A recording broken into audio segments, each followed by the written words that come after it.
Hi, everybody, and welcome to Friday Night Flock Talk. I'm Robin Sullivan of the Leather Elves, and I want to welcome you all. If this is your first time, thanks for joining. If not, thank you for supporting all the time.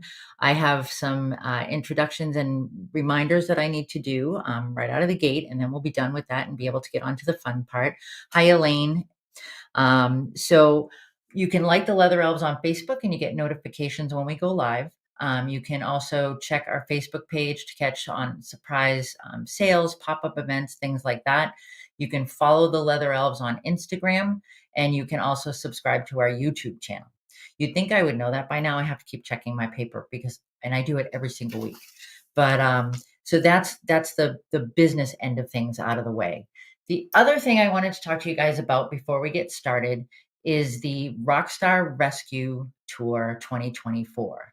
So Carrie Ellen from Bird Gardens of Naples and myself have collaborated to do this Rockstar Rescue Tour. And we're going to be traveling from Maine and Siesta Sanctuary, starting in Maine and going all the way down the East Coast to Bird Gardens of Naples. All of these rescues have been, or sanctuaries have been tasked with getting their supporters to purchase $1,000 worth of toys, and we will be double. So if you order a box for a rescue, whatever you spend, if you spend $100, they get $200 worth of toys. They will also be getting toys from some of our supporters. They'll be getting toys from A&E Toys, A&E Cage Company, from Bonka and Kings down in Florida, and they will also be getting some other really cool stuff that we're working on. We've also got a commitment from Ronico, the Planet Pleasures toys. I don't know if you're familiar with those, but all of those things will be going to these rescues. And Carrie Ellen and I are going to stop, and hopefully, if you live near any of those, you will come out and visit the day that we get there. The other thing that we're going to do is we are working on t-shirts. So that takes some design work on my part, which I've learned everything that I know from Nick. But we're going to be doing some t-shirts, and hopefully we can get that up, and I'll let you guys know when those become available. So, all right, enough of a commercial. We can move on. So I was going to call tonight's session "How to Build the Perfect Bird Toy." And then I thought about it, and there's no such thing. So I would have said, "Hi, there's no such thing," and we would have been done, which, if you have plans for Friday night, that's a good thing for you. But if you don't, um, I'd like to talk about what goes into when we create a bird toy here at the Leather Elves, and if you're going to create bird toys at home, some of the things that you might want to think about. Hey, Michelle and Shadow, I hope things are going well. Um, the made everyone Central Arkansas. Oh, is it getting cold? Yeah, it was like in the 30s, Adrian. So I'm not gonna feel bad for you at this point. Uh, but it's actually spring here in Maine, so it's kind of exciting.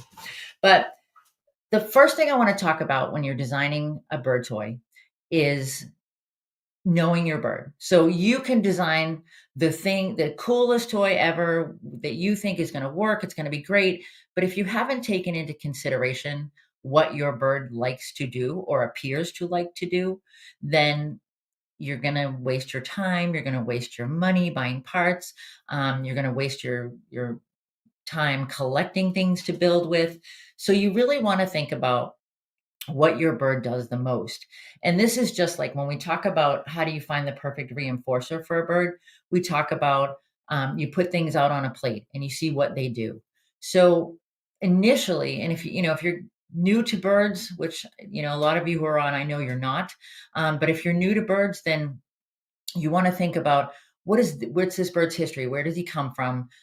What has he been exposed to? And if you don't know the answer to those questions, then you want to think about how can I show him different things? How can I offer different things and see what works? And what I would suggest is finding toys in all different categories, finding items for them to engage with in all different categories, whether it's auditory thing, whether it's a visual thing, whether it's a destructible thing, foraging, you name it, you put that title on it, manipulative, whatever you care to call it, but try out different things, because we can get stuck and we do the, my bird just destroys everything, so I'm just going to give them destructible stuff. Well, that's okay, but maybe they've never been exposed to other things. And then the flip side of that is, let's expose them to other things, but you've got to give them time to set in. So I know a lot of people will go, they'll spend a fortune or they'll buy all these parts, they'll put things together, and then once they introduce them, the bird doesn't play with them immediately. So it's up, that was not a success. It didn't work. I'm not going to do that. You got to give them time. We've said this at least 100 times. Our birds, they are a prey species. So they will be wary of things. Even if you have the most amenable bird who's, oh yeah, I'll try anything, you give them something new. Yep, it's great. You still have to be aware that this is something new in their environment. They need to kind of take a little bit of time to survey things and what's going on. How's this going to work? What's it going to do? Excuse me. So you want to be able to leave it in there for a little bit, not forever. If you put something in and it's in there for, 2 weeks, and your bird usually interacts with things sooner than that, then you're going to take it out because it doesn't make any sense. It becomes cage furniture, and that's not what we're looking for. We're looking for things that our birds are engaging with, that they're interested in interacting with. That's the kind of, but you've got to give it that time. So when you go to create something, I want you to think about, what's the purpose? What's the goal? What do you want to accomplish with this toy? Is there a behavior that you want to see increase? Do you want to see them do you want to see them moving around the cage more often? Okay, so how are you going to do that? How are you going to make that happen? What are you going to do when you create this to elicit that behavior? Do you have a bird that is um, over preening, that's plucking? Okay, so that's a behavior obviously that we want to see decrease. So what are you going to do? You can't just say, oh well, I want it to go away, so I'm just going to throw these toys that I just got or that I just built at this bird and see if I can make it happen. What's going to replace the behavior of over preening that you've created? Because you can't just make it go away.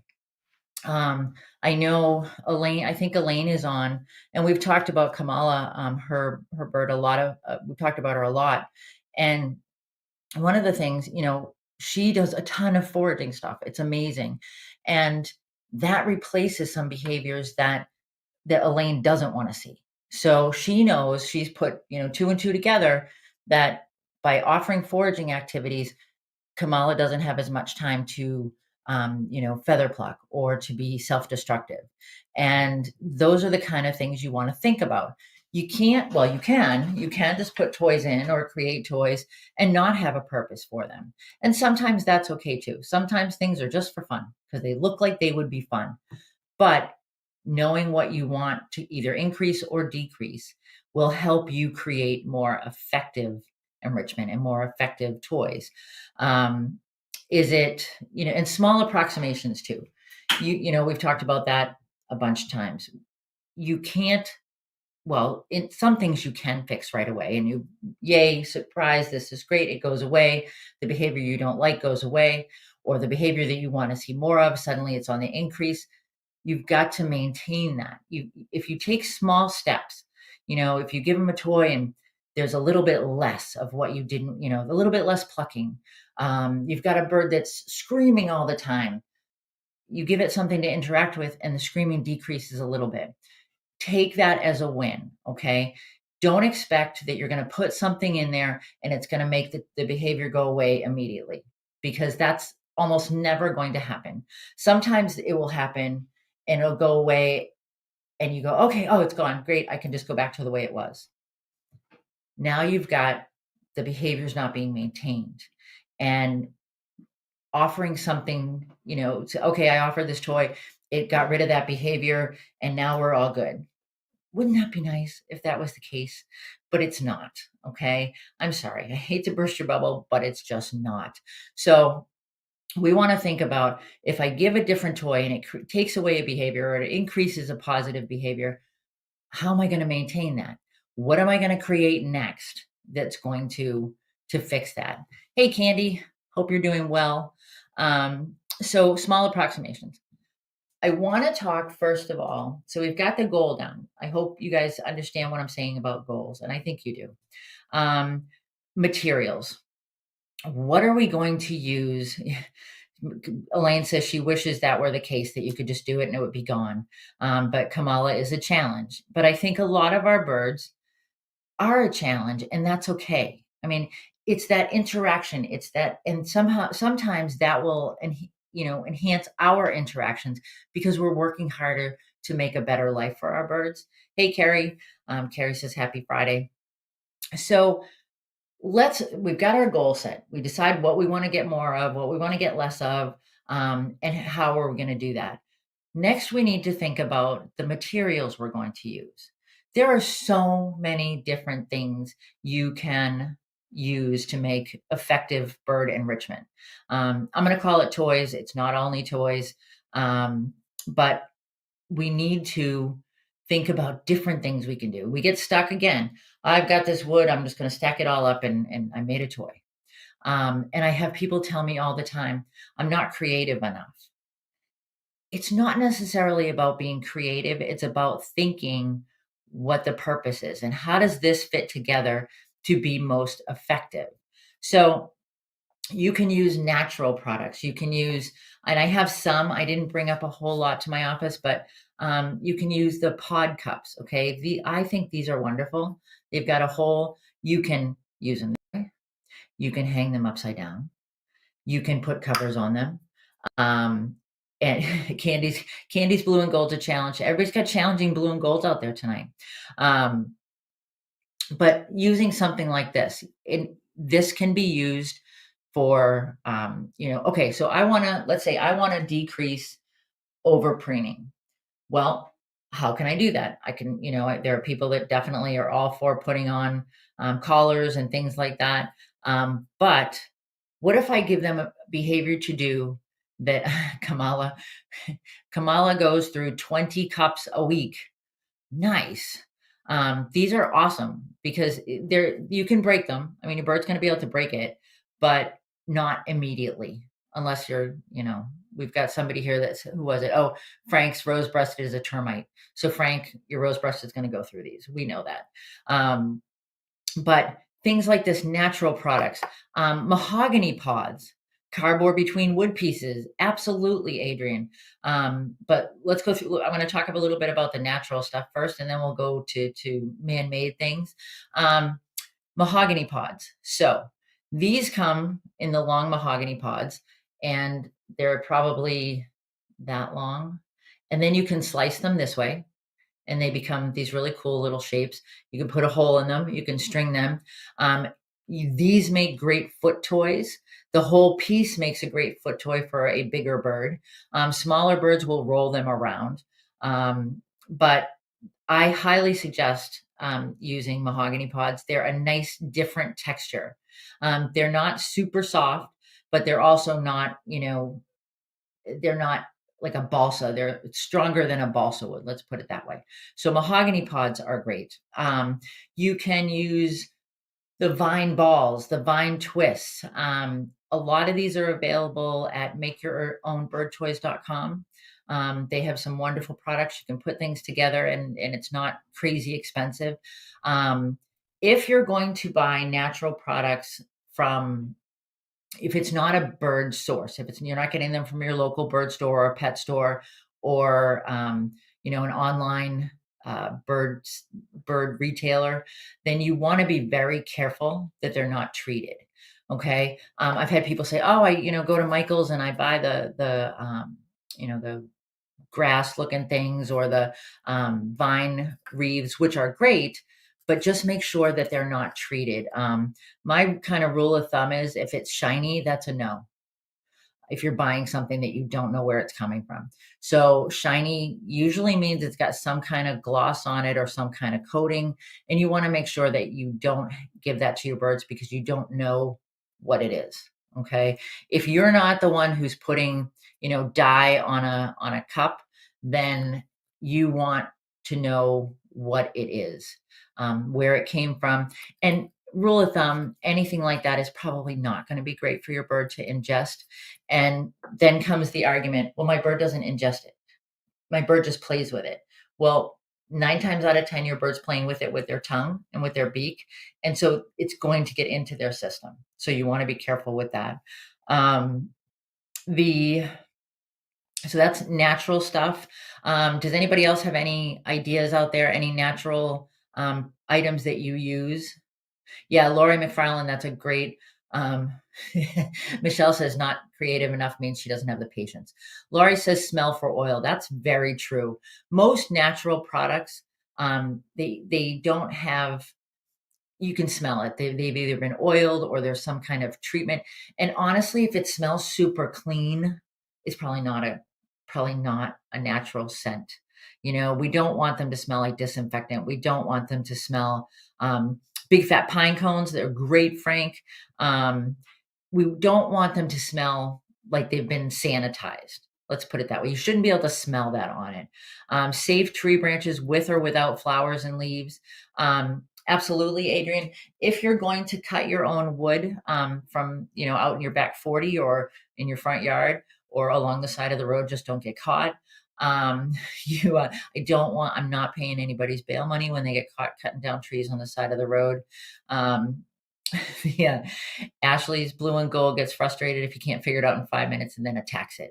Yeah, it's that, I need to remove you from my environment is what that is.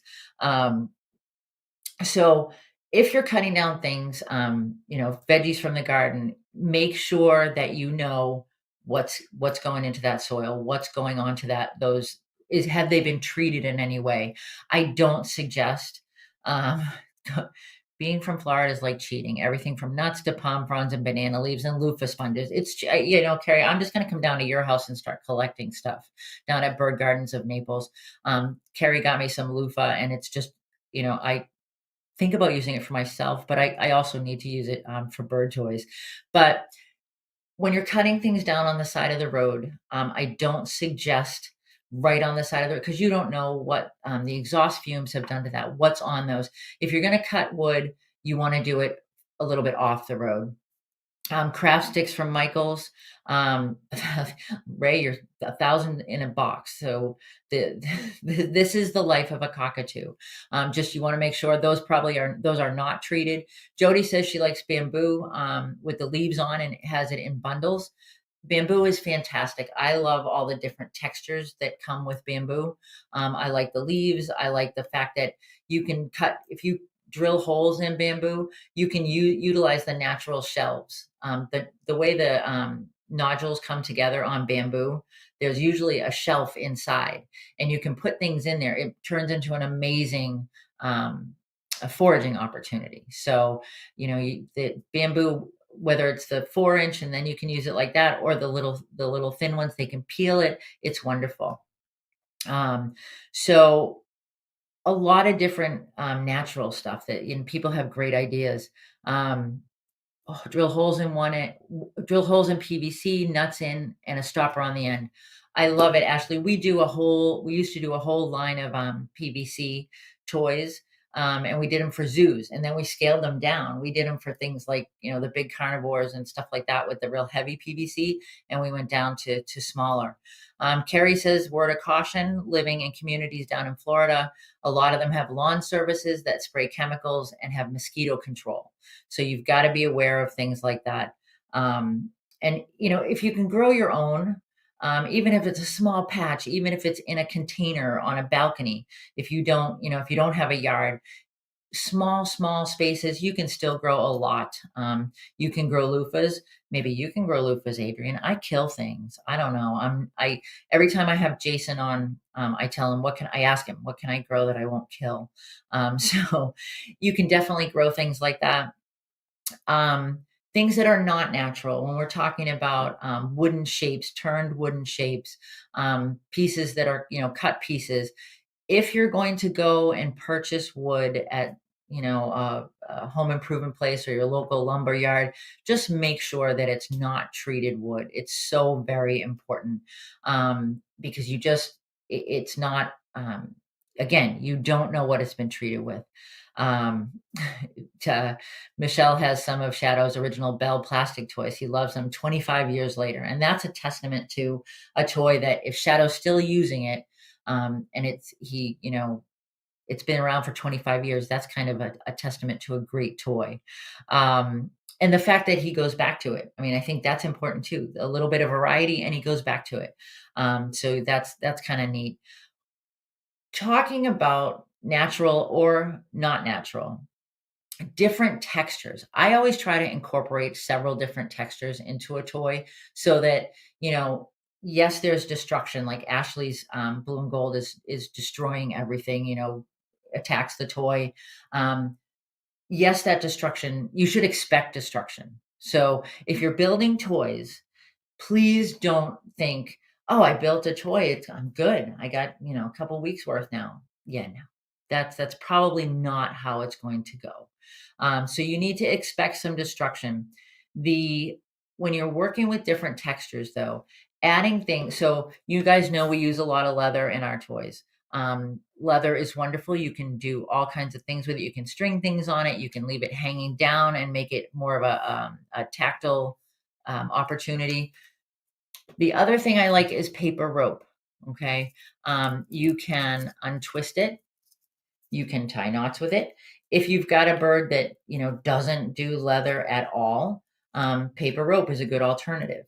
Um, and you can use all the different colors, and make it pretty. I will tell you, I don't know, there have been studies done that birds see a lot of different colors.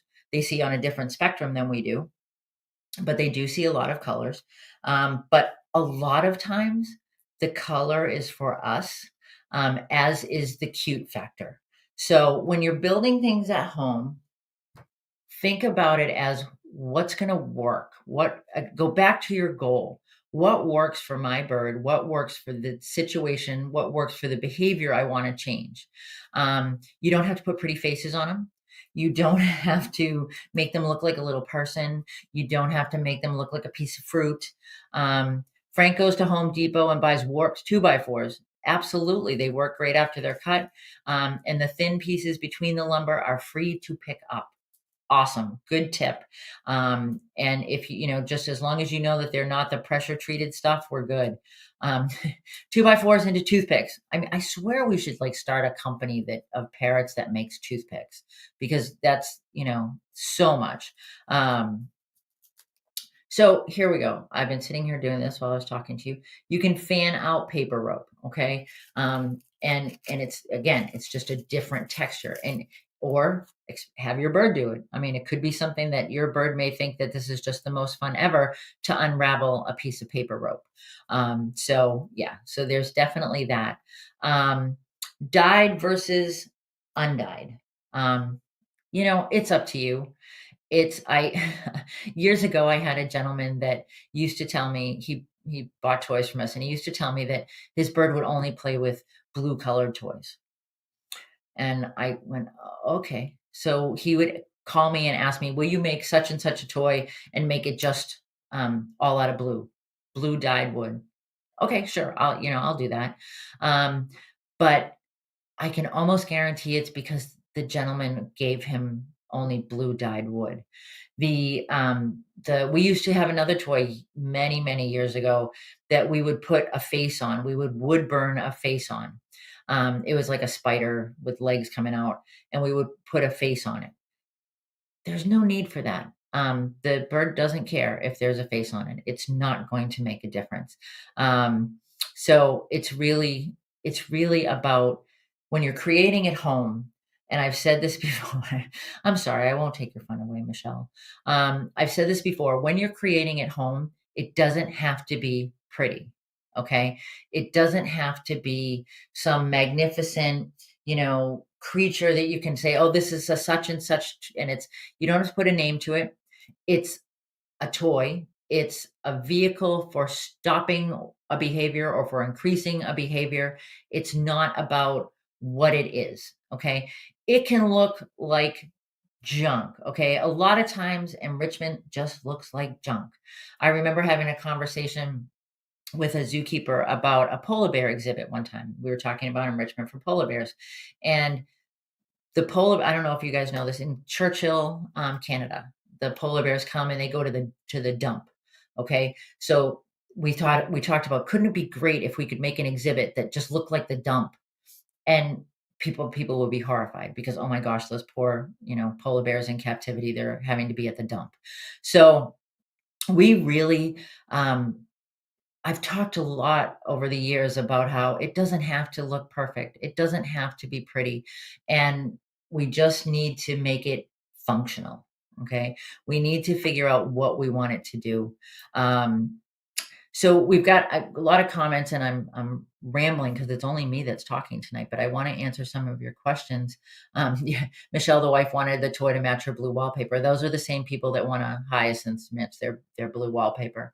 Um, Let's see, the only thing my gray has ever been interested in is a wicker basket that has blankets in it. Every single toy is ignored. So how about trying have you put toys in the basket with the blankets and, like, in the wicker basket? That might be, something. So I guess what that kind of turns into a detective story for me. So we wanna find out what is it, that is intriguing about the wicker basket, that's intriguing about the blankets, that makes, that makes your gray want to interact with that? And I think so it's kinda like you have to go backwards. You start at, um so many toys and they're invisible to her, but the huge 5-foot basket with our couch blankets. Oh, okay, there we go. So it's and this is I've had people tell me, "But my bird only likes the woodwork in my house." Um, Figure so maybe it's about the texture.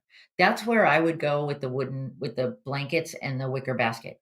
I would think about I know that, oh, I can't remember the name of the company. They sell a piece, they're shreddables, and they're, like a wickery kind of feeling, but they're like a ribbon made of wicker or made of rattan, and you could weave that in and out, like, around a foraging, one of those foraging cages, weave that around it. I know that Elaine, help me out on this, I think that you use these with Kamala. Weave around the cage, and maybe put something that's a different texture inside. If you I give a textural approach a shot with that gray and see if that might help. Um, and plus it's on your couch, so that might be it. We never know. Gary says, "What's your opinion on plastic chains and plastic toy pieces?" Um, Not a fan. My personal opinion, not a fan of plastic, um, unless it is plastic that's not going to be shredded off in little pieces. The other thing with plastic chains and plastic toys, if you've got a bird, like if I had a lorikeet or a lorry that I was going to try to enrich, plastic chains and plastic toy all day long. Um, but for me, the chance of ingestion of plastic is too big a chance to take. We don't use any plastic, and we never have, and I've kinda stuck to that, and it's hard sometimes because I go, "Oh, a little, fun piece on this would be great," whatever. I just don't use them, I don't like them. The heavy acrylics, um, are a little bit better in my opinion, but then the question then becomes, where's the success in that?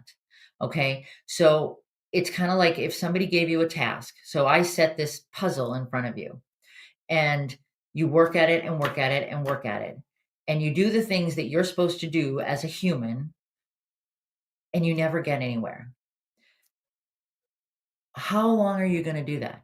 If you give a bird something that they're not going to have any success with at all, and by success, I mean either destruction or, a lot of manipulation. If you've got a bird that's gonna take a plastic piece and just carry it around and move it from point A to point B for a retrieve or something like that, that might be okay, but not a fan, and I know that there are a lot of people out there that are, but it's for me, hopefully that helps answer your question. Oh, there we go. Oh, Laura, you're my hero. Shredders from Planet Pleasures. These are awesome. These might work with your, gray who is using your blanket basket. The basket's 5 feet tall. She can only eat the bottom 10 inches. I can try to hang them from the side. There we go. Um, we that's a big basket. I need one of those baskets. I could put so much stuff in there. But, so yeah, give those a shot. There, thank you, Lori, for doing that. So all right, let's see. The other thing I wanna talk about is hardware, okay? Um, Michelle Michelle, you're always my hero. Michelle says she wants to be my hero, but Lori types faster. You're my hero, Michelle, because of the wonderful things you've done with Shadow. So, yeah, no, definitely not. All right, so hardware. Um, Absolutely no clips, things that spring back, absolutely not, because you're going to get stuck toes, you're going to get things stuck on beaks, and I I feel so strongly about that, and a lot of people say, "Well, oh, I use carabiners." Well, carabiners, again, they spring back, and it may be, you can easily move it. Well, yeah, you've got 2 hands and a mouth to do that with. If if you had to. If your bird gets that stuck, they're probably not gonna be able to get out of it. So my suggestion is always, quick links that screw closed, um, and make sure that you don't use anything that is zinc coated. You want either nickel plate or stainless steel. Um, and it's, definitely that's something that you can't, take a shortcut on. Um, it's not, um, it's not something that is worth cheaping out on, let's put it that way. You really need to go that extra distance and make sure that you know, uh, what you're working with. Jody brings up a really good point. Check them daily to close them. So as much as we, think, "Oh, well, no, he's not gonna close that. I screwed it down tight." Well, that doesn't mean anything. If your bird decides this is what they want to get open, that's what they're going to do. Okay. So with your hardware, just be very careful that um, dog collars, dog chains, things that you find at Dollar Tree, at the Family Dollar or whatever, not something you want to use because you don't know what the metal is. Okay. You don't know if it's coated, you don't know what it's coated with. And it's again not something you want to take a chance with. The other thing is, and I I know this is something that comes up all the time. For a long time, we didn't put quick links on our toys, and people were all up in arms. Well, in my opinion, you need to keep these, okay? This is not something you toss out when when the toy's gone. Save it and then use it to make new ones. Michelle uses a tool to tighten because his beak is stronger than her wrist. Definitely, so if you're going to do that, tighten it up and you know that it's not going anywhere. Hanging stuff from the top of the cage and down the side can encourage interaction. It absolutely can, Adrian. I always suggest that. Okay, so we've got our materials, we've got our hardware. You can also use recyclables. We didn't talk about that. So I don't know if Frank is still here or not.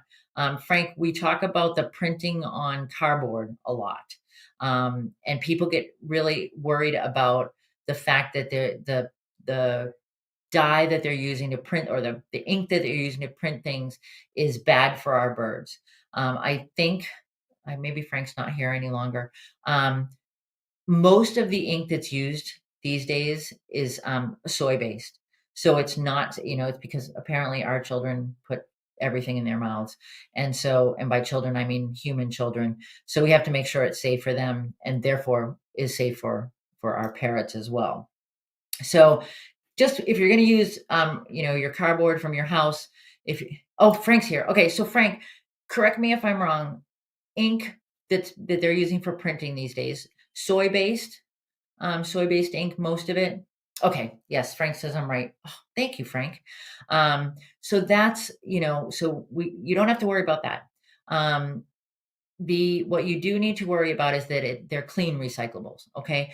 We want, if there's food all over it, or if there's some, egg cartons. A lot of people get upset about using egg cartons because they've got, you can get salmonella from eggs. You can all kinds of bad things happen.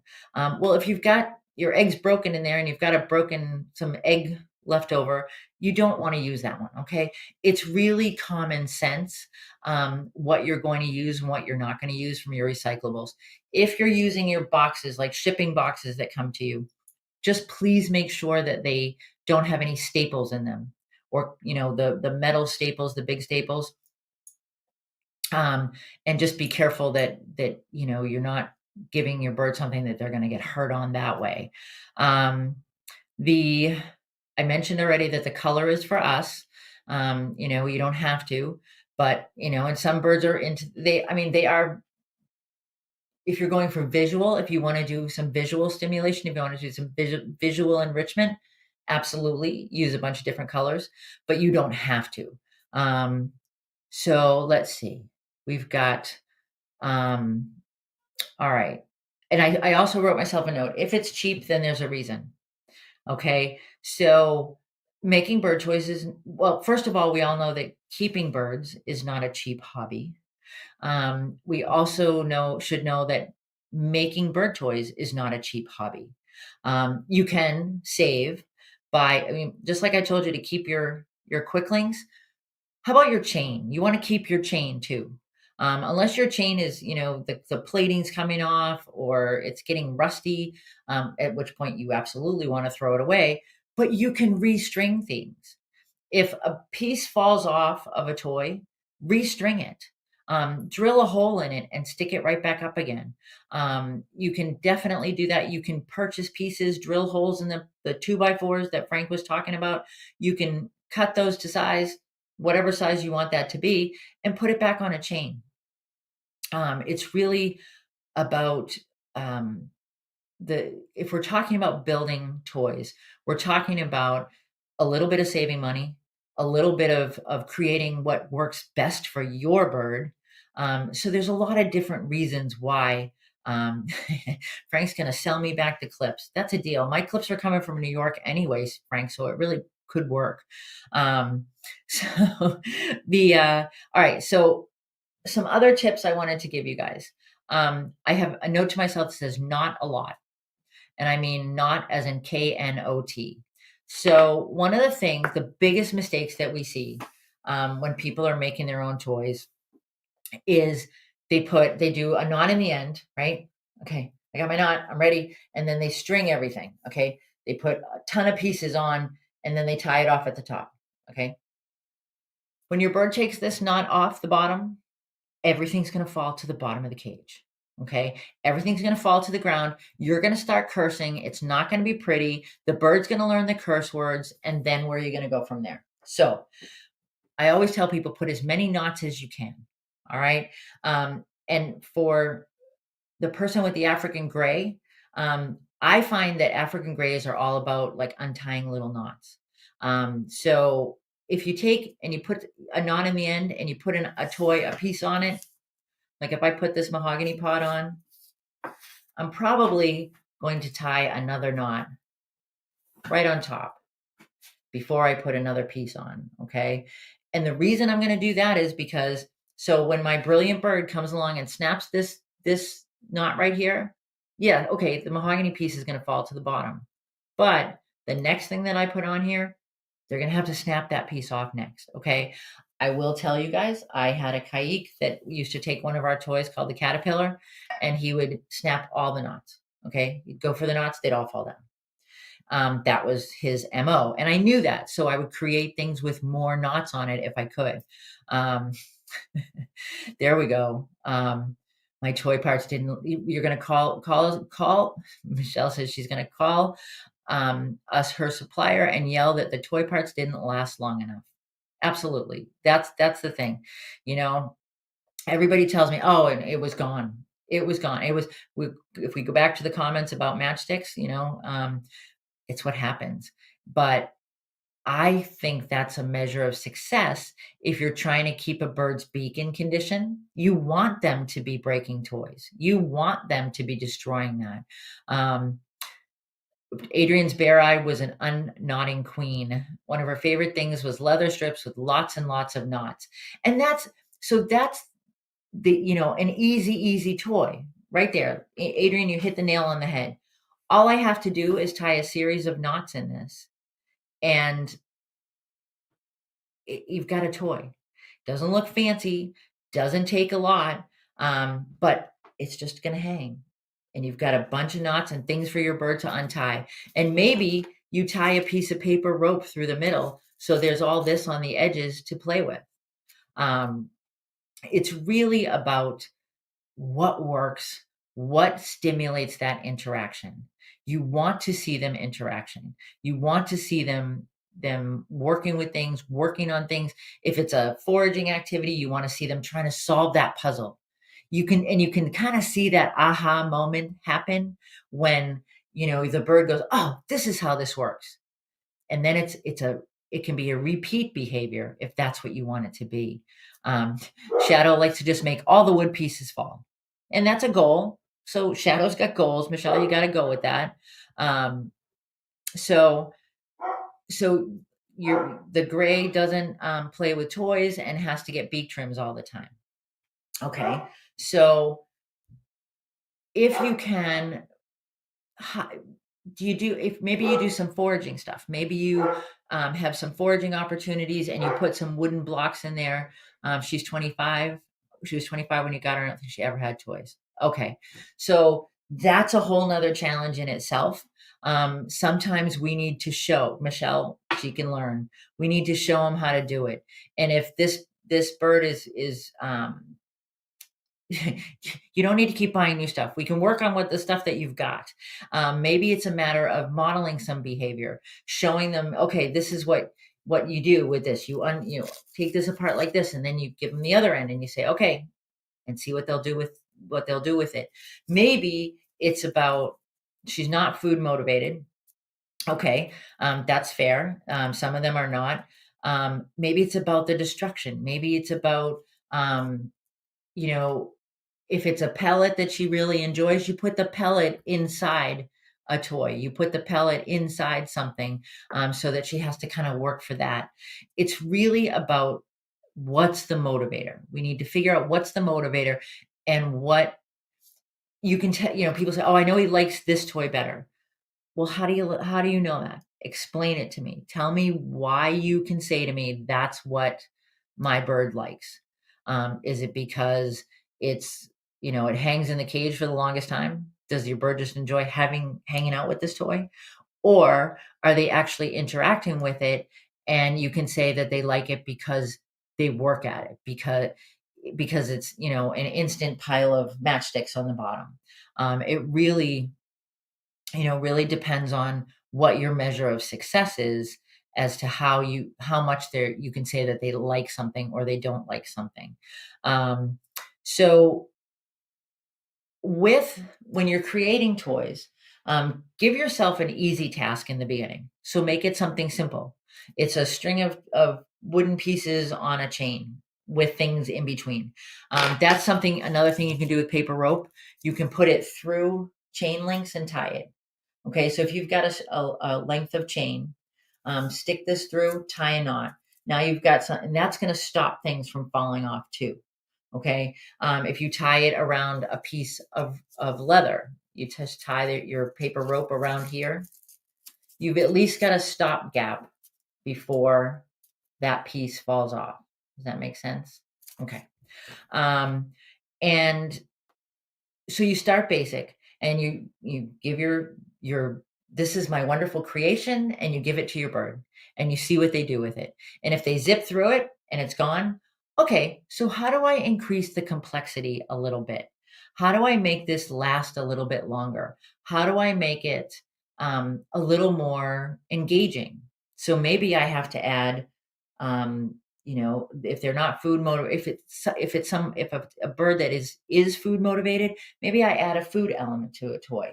If it's a bird that is destruction motivated, it looks like you said she likes destruction, just doesn't seem to see toys as hers, or that they can be ruined.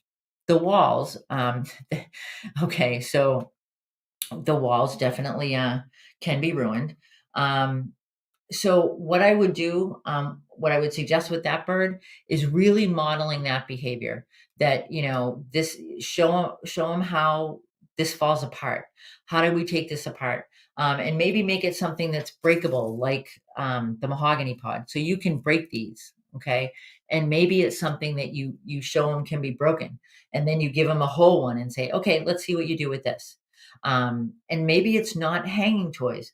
Maybe this is an African gray. African grays forage on the ground and in tree arboreally. So maybe that's where this bird likes to interact, is on the ground. It really, yeah. Nick says she likes wicker, maybe a grass mat. That's a great idea. There's a product that it's designed for small animals. It's by Oxbow. It is a Timothy hay mat. So maybe putting things in the Timothy hay mat. Maybe you put blocks inside the Timothy hay mat, and she needs to find them to interact with them. And maybe she finds that and then she destroys it. A lot of times we get stuck on my bird's not food motivated, so I can't get him to do anything. Sometimes it's the reward or the reinforcer is a block. Sometimes it's that piece of wood that can be destroyed. And that's where you want to go. And that's what you want to use as a motivator. So I would start really basic, and then build. And as your skills as toy makers increase, you can increase the complexity in the toys. Maybe it's a matter of having things that are hanging off the side. Um, Michelle wants me to start making mini walls for birds to destroy. No, because we don't want to encourage that behavior, Michelle. We don't want to do that. So Frank said for some reason his grays have been hanging out on the bottom of the cage, and it could be it's springtime, depending on how inclined they are to that. It could also be that sometimes grays do forage on the ground. Grays will forage just about anywhere, and so sometimes offering things like that, offering foraging activities on the bottom, will give them just it's kind of like a change of scenery. It's somewhere different to do things. So um, we but so adding complexity, and then I wrote myself a note. I said expect destruction, but also cherish that destruction, because as we mentioned, that destruction helps keep the beak in condition. That way we're maybe not having to do as many beak trims, maybe not having to go to the groomer or the vet as often. But definitely, if you can get that destruction happening, it's good for them. It's what they do. That's what they're built to do. Carrie brings up a good point. Grays love to dig as well. That's part of their ground stuff. So you could do, maybe do a little tray with some wooden blocks in it, and they can go through that. Ashley's grays prefer toys on the bottom as well. Yeah, we make these species generalizations, and that's where we start, and then we get it down to the individual bird. Maybe there's a one gray that is not going to go down to the bottom, but that's okay because they're individuals. So Megan says she never has to trim her kite's beak since he loves to chew so much. So yeah, I mean, there's so many positive things that come out of providing enrichment, and that's one of them. But we need to be. It's not about being creative. It's really about thinking. I hate to say thinking like a bird because that's impossible. We don't know what they're thinking. We think we know what they're thinking, but we don't know what they're thinking all the time. But by observing and seeing what they're interacting with, what they're doing, what they're utilizing that you give them, what they're not sometimes it's a matter of a toy that has all kinds of different things on it, and they only go for part of it. So maybe, I've worked with people that have birds that will only go for the easy wood, the pieces that are easily broken, the balsa, the thin pieces. We do a toy that has, I call them snaps. I don't have any up here. Snaps on them. They're wooden nickels. And there are some birds that will just do that. They only want that. They don't want to destroy the big pieces. They won't go for a big piece. There are other people that have big birds, big macaws, They'd only want the small pieces because it's like a detail-oriented thing. That's what they wanna play with. Um, Ashley, you bring up a great point. Foot toys are so underrated. I love foot toys. I think because we forget, right? We focus on the beak. We focus on, that's the behavior we wanna see. We wanna see the destruction. We wanna see them keeping their beaks trimmed. But foot toys, they help avoid bumblefoot. So, if you've got a bird that's utilizing their feet and really climbing with their feet and playing with foot toys, you're going to have less of a chance of pododermatitis, less of a chance of bumblefoot, which is really, really important and can be difficult. Um, that Laurie says, look at other toys and modify for what your bird may like. That's such a great point, Lori, because not all toys are created equal. Okay. So you go to the store and you buy a toy or you make a toy and it doesn't necessarily work. That doesn't mean chuck the whole thing. And the same with toys that you buy. It doesn't mean get rid of the whole thing. It means, how do I modify this? How do I change it just a little bit? It's kind of like we all have our own styles. Our birds have their own styles of interacting with enrichment. They have their own styles of how they play and where they're going to play. And knowing those kind of things helps you to modify so that it works for your birds. So this is you guys have been amazing. I love the conversation. If you haven't been following along, maybe go back and check out the conversation in the chat. It's been really good. And I love all the ideas that you're having and sharing. And I want to thank you all for that. It's nice to have such a great group that's willing to share their ideas with each other. So I want to thank you for that. And it took me years to get Kamala to chew. I started small with tiny wood beads and worked up to the birch, the what slabs. So Elaine, you're going to get points off for spelling unless you really want to call them that. Um, you're trying to get us kicked off of Facebook, aren't you? Um, but seriously, Michelle says, I love typos. Absolutely. I mean, they make life more fun. They definitely do. And I won't take that personally, Elaine. I promise I won't. Um, the birch slabs that we have. There we go. So if you guys have any questions, feel free to message me or put them here in the chat and I will go through them later on when we're done. If you have any questions that you think of, tomorrow, the next day, whatever, feel free to private message me and I will see what I can come up with for you. If you have fabulous ideas that you want to share, let me know and I'll get that idea out there for you. So next week we're going to be talking, thank you, Lori. Next week, we're going to be talking again with Danny Sigmund. Last time we talked with Danny, I learned a ton about the respiratory system of our birds, just so very much. Next week, we're going to be talking about the fact that birds are dinosaurs. And I'm so excited for this. Danny is an amazing speaker. We've had great conversations with him. So I hope you guys can tune in for that. The last thing I want to say is, with the Rockstar promotion, I mentioned that each rescue's been tasked with raising some funds for themselves. But what we want to do, so our motto has kind of been like, help us, help them. So we're going to add to that tonight. It's help us, help them, help yourselves.